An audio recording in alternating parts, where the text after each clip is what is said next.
If you're a guest with us, welcome. We're thrilled that you're here.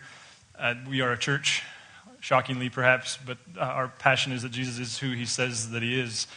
And the way we try to orientate our lives and kind of the rhythm of our lives is we value Sunday. In fact, dozens and dozens of people work really, really hard, starting at 6:30 in the morning, most of whom aren't on staff, most of whom don't get a paycheck. Lots of people work really, really hard to make this the best gathering that we know how to make at this particular juncture.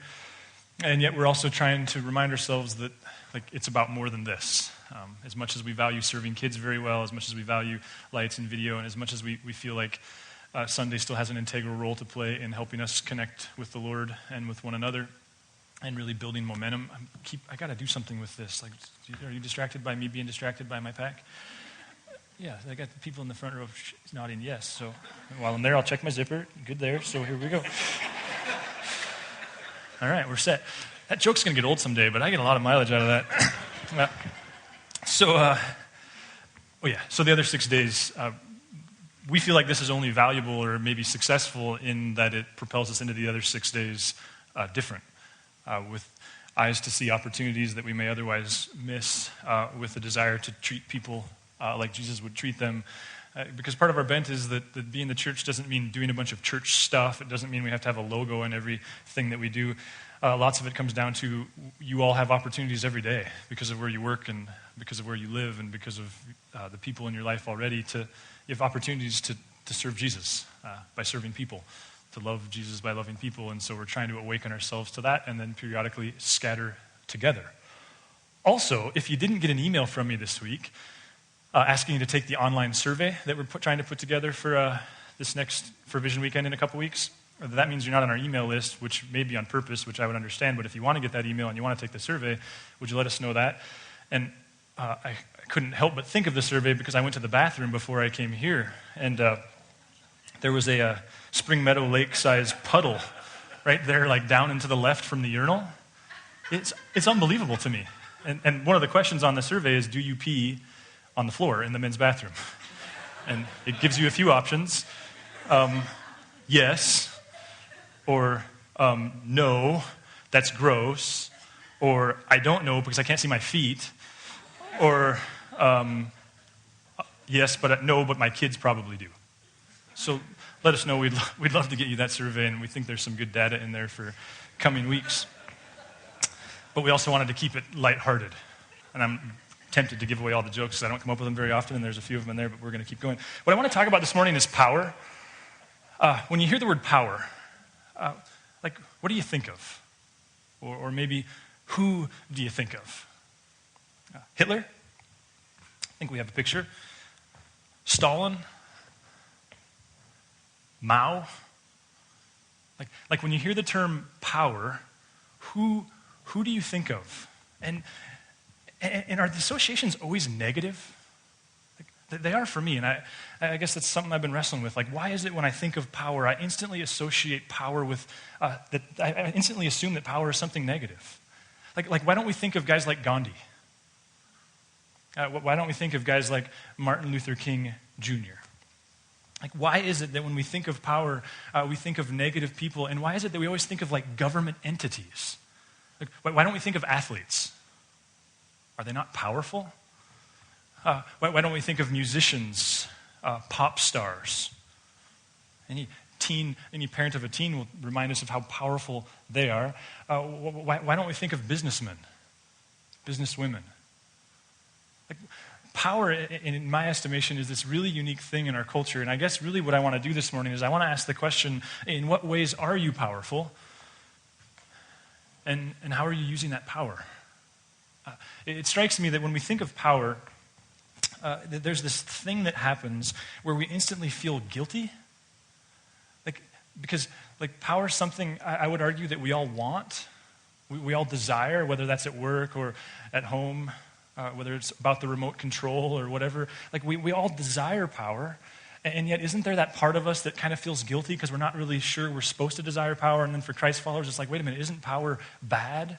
It reminds me of Victorian era sexuality, right? That era where it was assumed by the prevalent thinkers and communicators and people that sex was bad, and therefore, but it was how how can you say sex is bad for very long before you don't have any more people, right? And so it became this necessary evil, like, okay, so it's this bad thing, but I mean, we kind of have to deal with it a little bit or else we won't have any more people. And so we'll just like put it over there and say it's mostly bad and then deal with it every once in a while.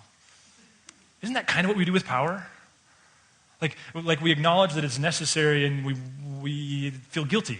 And then even, isn't power something that, like, we all have some, and yet, isn't there a propensity to focus on the power that you don't have? Like the fifth grader wants to be a seventh grader, and the seventh grader wants to be in high school, and the high school student can't wait to be in college, and the college student can't wait to get a job, and the person that has a job wants to be in fifth grade. Right? I mean, there's this, like, we all want the power that we don't have. Which, as we talked about in the How to Be Rich series, isn't the danger of that we'll always be wanting power we don't have, and at the same time we'll be neglecting the power that we do, looking right past it. As we raise kids, as we occupy jobs. To me, it's this fascinating thing. And the other thing that adds to it is, isn't power something that, like, again, while you mostly assume that it's bad, but you kind of like, it's kind of like the hidden like luxury you give yourself every once in a while, and you're like, because absolute power corrupts, absolutely. But if there's one thing we're sure of, it's that other people shouldn't have it. Right? Like, we're suspicious of ourselves, but we're exponentially more suspicious of other people who want power. It's a tricky thing, isn't it? And yet, in what ways are you powerful? Like, aren't you powerful? Like, how do you possess power? Are you a person of means financially? Now, we live in America, so that's all of us, but even in our context, it gets relative, right? It's like, are you a person with a lot of money? Are you particularly good at making money? Does that come somewhat easily to you? And not easy like you don't have to work hard, but like, as Dave Ramsey talks about, like, there's just some people that they're just really good at making money, and they, no matter what they're doing, they're successful at doing that. Is that you? Is that a form of power? Does that give you power over others? Or are you particularly intelligent? Just generally speaking. Are you someone that no one ever wants to get in an argument with? Or that someone like, that if they ever want information, they come to you? Like, are you just exponentially intelligent? Is intelligence power? Are you intelligent in a particular spectrum? Are you in a particular sector? Are you very knowledgeable about sales? Are you very knowledgeable about medicine? Are you very knowledgeable about music? Like, do you possess a lot of power in a particular sector? Or are you a people person? Which we all say we're above average people, which is interesting if you think about it. Because if we're all above average people, then, well, that's not possible. But are you particularly good at people, with people? Like, are you witty? Are you the type of person that when you walk in the room, people want to be next to you, they want to be around you, you're hilarious, you're exhausting because you're so funny, but people just kind of hang on your every word because you've always got something funny to say? Obviously, Chad is that type of person. Is that you? Are you particularly fun to be around? Or maybe you're not a people person in that regard. Maybe you're just incredibly kind. You're one of those people that just sincerely loves people. And I know we're all called to do that, but could we just admit that some of us are a lot better at it than others? Are you one of those? Is that a form of power? Maybe you have a high emotional intelligence. You have this ability, and as studies have showed us over the last several decades, that emotional intelligence is much more linked to success than is intellectual intelligence, and maybe you're that person. You have this incredible ability of understanding what you're feeling, at managing that in the decisions you make. You're incredible at viewing or understanding other people and where they're at emotionally, and whether or not they're sleeping in your story, or whether or not they're hanging on your every word, unless there's bright lights in your eyes and then you just talk and pretend like everyone cares. Right, but are you good with people that way? Are you beautiful? Is beauty a form of culture or a form of power in our culture? I mean, could we just be honest and admit that, like, some of you are much more beautiful than the rest of us? Is that not a form of power? Or are you athletic? Is athleticism power? I will spend my afternoon in 2 hours and 13 minutes and 51 seconds watching Peyton Manning play football in a game that doesn't even matter. He'll make $18 million this year to huck the football around. Is athleticism a form of power? Does the 7th grader walk the halls with a different swagger if he's one of the better athletes in the school? Does the high school quarterback not have a little bit more power in that school? Or maybe you're networked. Maybe you're at the center of a community. Like maybe you're very networked in Helena because you've been here for a long time. Maybe you're very networked in a group of friends. And people trust you and they look to you and they seek advice from you. Like, is being at the center of a relational network, is that power? Do you not have the ability to take somebody out or welcome them in? Like, power is this fascinating thing, isn't it? We hate to talk about it, and yet we all possess it. Like horses, they do that thing around the trough. I'm not much of a horse person, but I've seen enough of them to see where there's like 6 or 7 of them eating in a circle around one of those circular troughs, right? And have you ever seen this? And there's this game that gets played, and the guy in charge kind of nips at the butt at the guy that shouldn't be eating yet. And if you've watched this, chickens, right, they have a pecking order. Wolves do that pin thing. Humans, the remote control, right? You want to know who's in charge? You just figure out who's holding the remote while the TV's on, right? Power. How do you possess it? And here's a question. What if power is a stewardship? What if it's temporary, as Andy Stanley says, and we're all accountable? Like what if we all have some form of power? Speaking of power, Kramer has some too. Ah, Slinky. Sister Roberta gave it to me. Why'd she give you that? I think she liked me. What do you mean she liked you? Liked me. Kramer, they like everybody. They're friendly people. No. I think I picked up on a vibe. You picked up on a vibe from a nun. Yeah. Jerry, I'm telling you, I have this power. And I have no control over it. Yeah, all right. Oh, that's my phone. I told you. What? I told you she liked me. Who? Sister Roberta. How do you know? She told me. She says she's never had a man stir up all these feelings inside of her. She's questioning her faith. She's thinking of leaving the church. Wow. Oh, for this power. Look what I'm doing. I'm dangerous, Jerry. I'm very, very dangerous.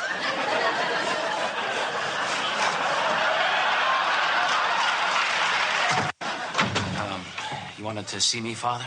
Yes, please, sit down.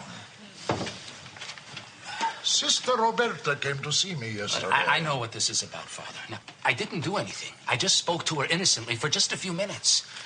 It's just that I have this power. Yes, Kavorka. Kavorka? Mm-hmm. It is a Latvian word which means the lure of the animal. I don't understand. Women are drawn to you. They would give anything to be possessed by you. Help me, Father. Help me. It's an abrupt ending. Here's the deal. I feel like this is the conversation that I've been having with the Lord over the last month or so, and that's not audible, so it could be subjective, or it is subjective, and I could be crazy. But it feels, here's the way it's going, is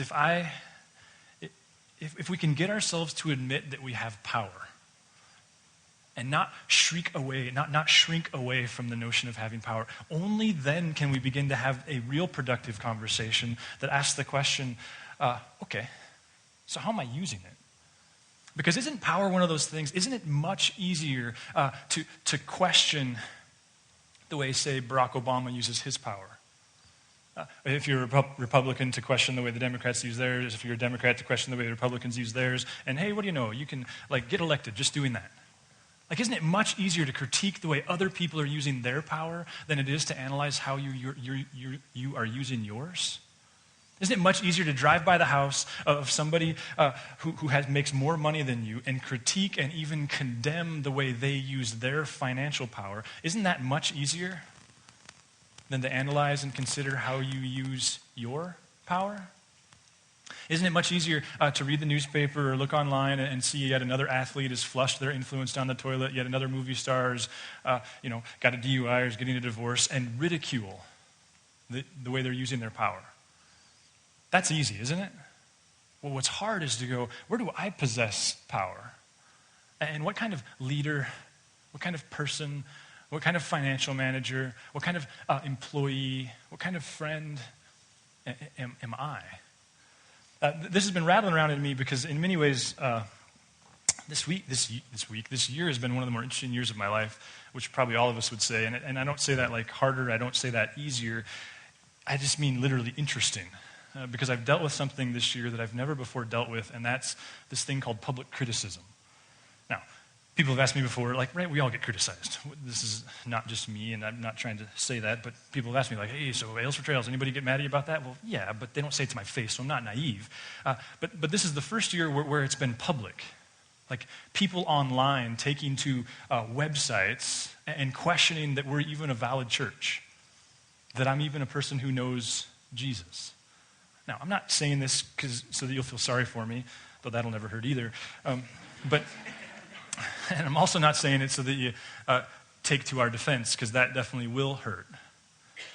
But it's been a fascinating year for me, and in the last month, what's come together is this realization of, Adam, this is a conversation about power. Because if you've ever been unjustly criticized, if you've ever been a part of a conflict where you did what you could to make peace with everybody but weren't able to, and you're falsely accused, the realization is it's extremely exhausting.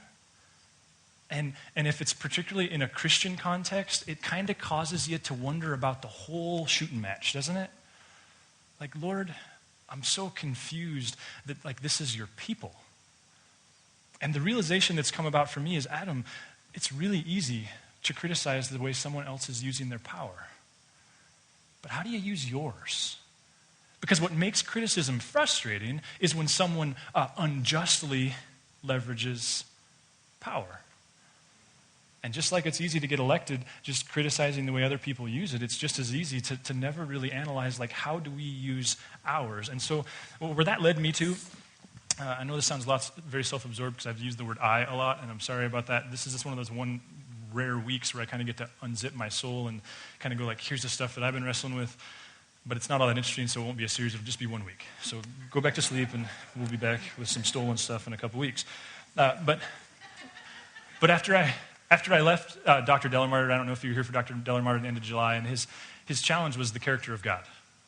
And I don't know if those of you had that experience this, but I had this sincere desire, like, yeah, God, like I want to study your character. I would like to press in more in that way. And I grabbed the books off my shelf that I know are about the character of God. And right, it's the sovereignty of God and the omniscience. I can't even say it, let alone understand it. Like the omnipotence, all these big old theological words that are very important about God. And I was like, Lord, that's not really what I'm after. And all this kind of collided. And I went, okay, so here's a character question. How does God use his power? Right? Because we say absolute power corrupts, absolute power corrupts absolutely. So if you really would want to understand God, if you really wanted to gain some insight into who he is and what he's like, couldn't you ask the question, how does God use his power? Which leads me to Genesis 1.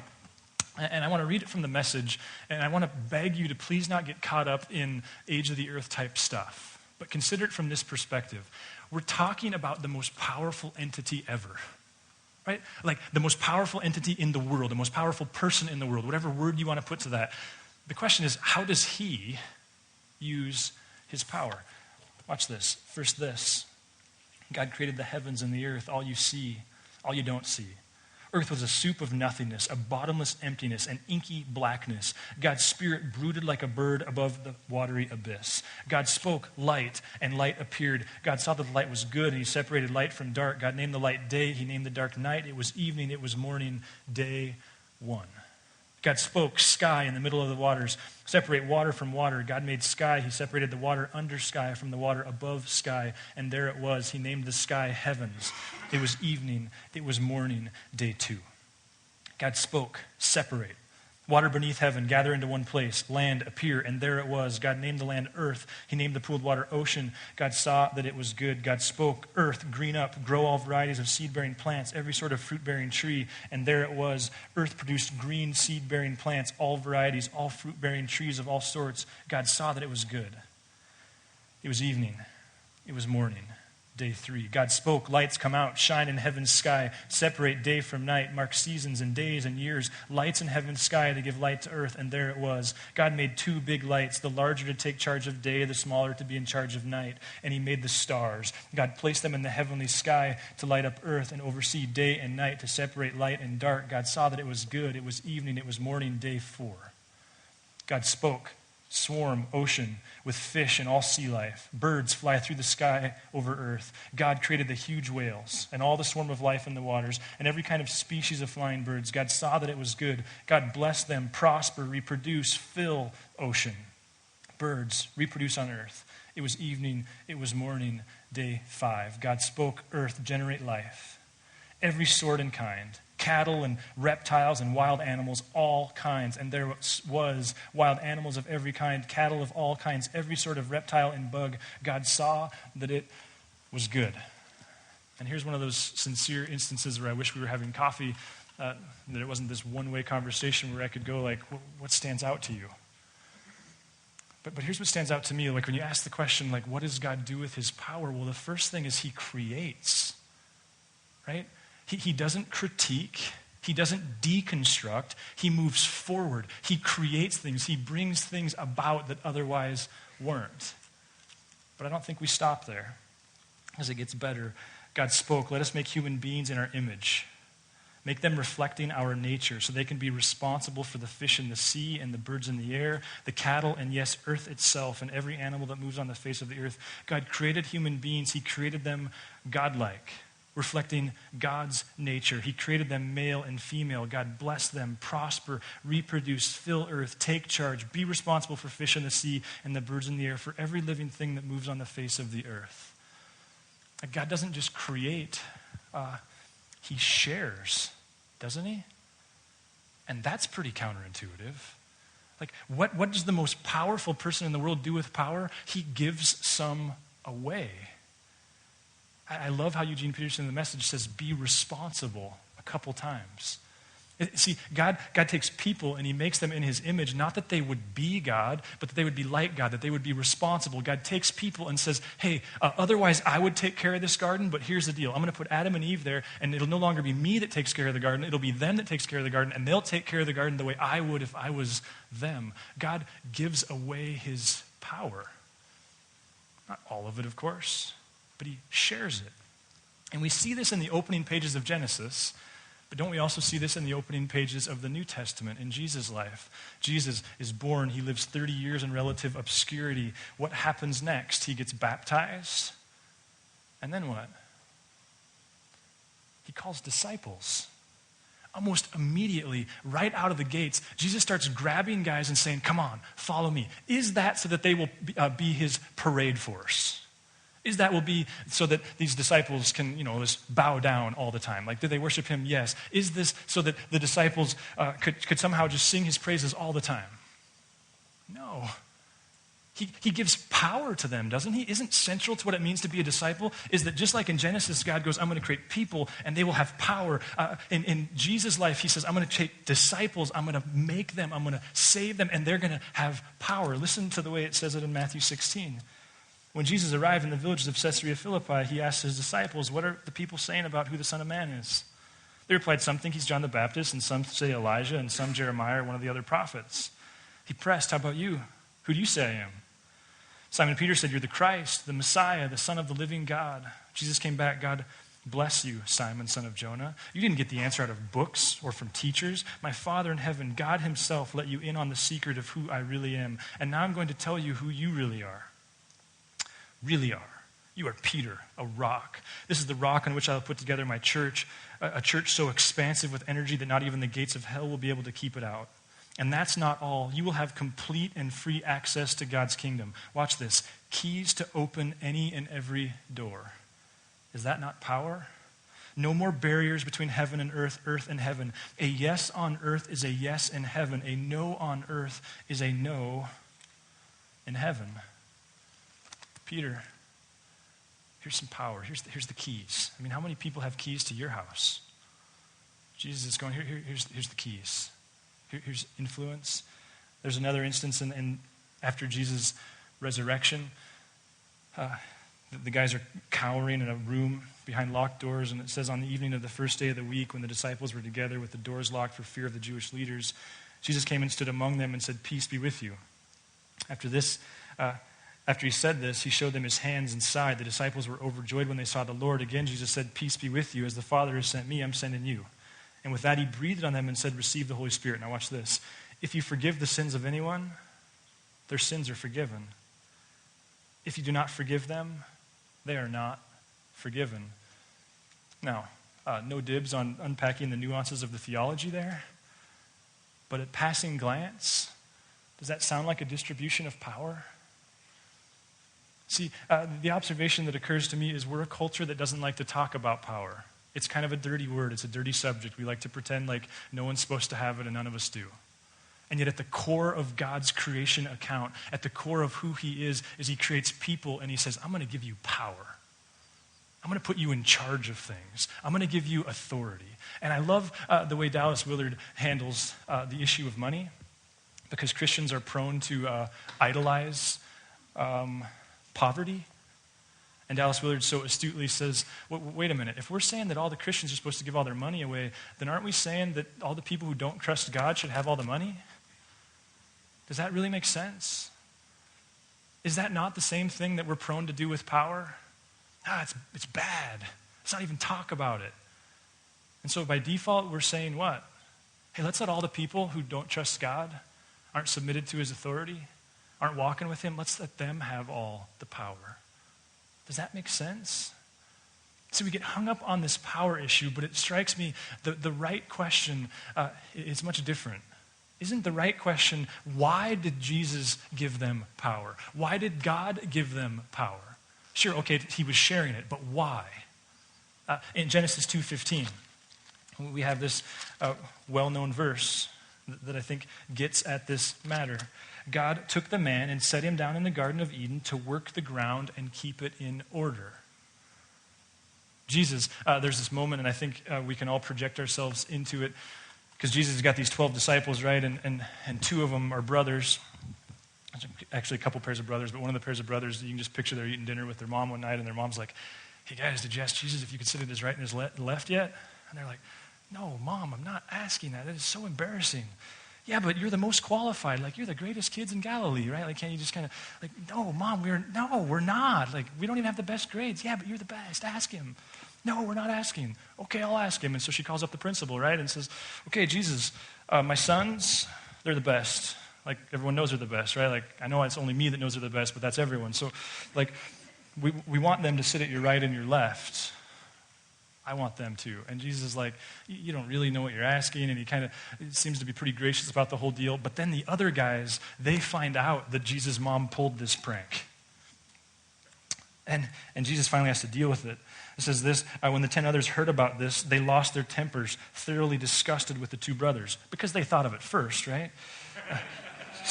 So Jesus got them together to settle things down. He said, now watch this, "You've observed how godless rulers throw their weight around, how quickly little power goes to their heads. It's not going to be that way with you. Whoever wants to be great must become a servant. Whoever wants to be first among you must be your slave. That's what the Son of Man has done. He came to serve, not to be served, and then to give away his life in exchange for the many who are held hostage." I would argue that in the text, God distributes power. Financial power, intellectual power, relational power. He wants you to have power. And then he says, so who benefits? That's really the question, isn't it? Who benefits from Adam and Eve having power? Is this about Adam and Eve getting to, like, do their thing and have everyone bow down to them? No, wouldn't we argue that the garden benefits That's who's supposed to benefit because of their power. And who benefits because the disciples have power? Well, it's not supposed to be them because they were going to die. That was their calling. It was everyone else who benefits because the disciple had power. That's the real issue, right? God gives power away so that those he gives it to will use it to serve people the way he would if he was the one that possessed that power, that ability, that money, that people skill, that beauty, that athleticism. That's the issue, isn't it? Which really brings the whole Christian story full circle, because it starts when Jesus says to a guy named Abram, Abram, I'm going to bless you. And what? And you'll be a blessing to others. I'm going to give you power, Abraham, but please don't think this is about you. It's not. It's about you using your power for everybody else. That's the conversation, I think.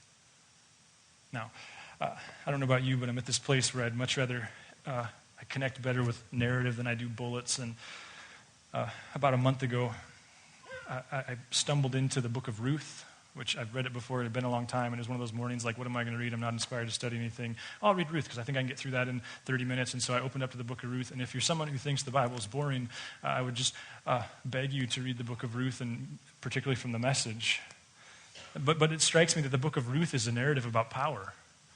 But because the story, in a condensed, less entertaining, kind of boring, you wish you would just pray and you could go home sense. But the story is about a woman named Naomi, who she leaves her land and she goes to a foreign land and she gets married and she has a couple sons. And then the story just kind of hits fast forward, because the next thing you know is that her husband and her sons all die, leaving her with 2 daughters-in-law. And in this culture, of course, a woman, prostitution is her option, particularly if she can't remarry. And then there's a drought that hits the land, and so things are bleak. And Naomi finally decides that she's going to go back to her native land. She hears that the drought is over there, and she's hoping someone will show her favor. And so she takes off for her native land, and she's like a half day's journey down the road when she realizes that her daughters-in-law are coming with her and that they probably shouldn't be. And she stops and she says to her daughters-in-law, like, wait a minute, like, thank you for caring for me so much, essentially, but this isn't best. Like, you have a shot at getting married again. Like, go back and start another family, and your obligations to me are over. And one of the daughters-in-law reluctantly is like, okay, I'll do that. And the other one, her name's Ruth, and she's like, no. Like, all the power that I have, Naomi, I'm going to use it to serve you, is really what she says. Your God is my God. Your people are my people. I'm going with you. And so they get back to Naomi's native land. And in fact, the people greet Naomi, and she's like this crab. They're like, hey, Naomi's back. She's like, don't call me Naomi, call me Mara, because I'm bitter. God is squashing me like a bug. Mara apparently means bitter. Like, so she's not at this good place at all. And as she gets back, then they're hungry, and Ruth's like, well, we got to eat, and so I'm going to go find some food. And Ruth knew that the laws in place at the time were that when people harvested their fields, which of course was how everybody ate, everybody had a garden, but when people harvested their field, they were instructed to not harvest the corners of the field, to kind of round it off. And then also, if grain dropped as they were harvesting, to just leave it there. And that was the means for the poor people to come and collect some grain and go about their business. But the context of the story is very much that this was still dangerous business. That some of the farmers weren't necessarily happy about people coming and picking up extra grain, and so it was still dangerous. And so Naomi says to Ruth, like, well, there's this Boaz cat, and he's kind of a distant relative. Like, maybe you should go, like, try his field. And so Ruth does. And she collects grain, and then Boaz figures out that Ruth is actually serving Naomi. And so he actually arranges for her to get even more grain. And fast forward again, the story, then Naomi eventually says to Ruth, like, hey, you should maybe think about, like, marrying Boaz. Though it's much more provocative than that, and she basically tells Ruth, like, hey, go present yourself to him as a potential bride while he's sleeping. And so she does. And his response is very clear that he wasn't positioning for her as a bride at all. But when the dust settles, Boaz marries Ruth, and they have kids. Which means Ruth got what she wanted, a family and food. And Naomi, she gets what she wants because she has a family again, and she has sons, grandsons again. And Boaz gets what he wants. He's got a wife and kids and a family. And that morning as I closed my Bible, it just struck me like this is a story about power. And it's almost corny how much of a happy ending story it is.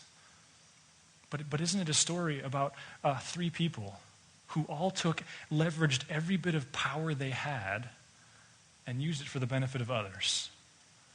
And yet in the end, God met all their needs. Which reminds me a lot of one of Jesus' more famous statements. When he says in Matthew 6, give your entire attention to what God is doing right now. And don't get worked up about what may or may not happen tomorrow. God will help you deal with whatever hard things come up when the time comes. Doesn't power get distributed so that we serve others? Now, in many ways, that's nothing new to our context. My challenge to you is, so how are you powerful? And who benefits? Like, in what ways do you possess power? Skills, abilities, resources, relationships. And it is about you building yourself this nice sandcastle, which is really what it amounts to, no matter how nice it is. Or is it about you leveraging what you have to serve others? And I think even more as a church, this is the last Sunday of our third year of being a church together. We start a new year and fiscal year September 1st. Isn't the question like, okay, we've been very intentional to say this isn't about us, this is about serving others. But you know as well as I do, the further along we get, the easier it'll be to turn inward. Is this about leveraging our power, the influence we've gained, the reputation we've gained, the relationships we've gained? Is this about serving ourselves? Or is it about leveraging that power for the sake of Helena?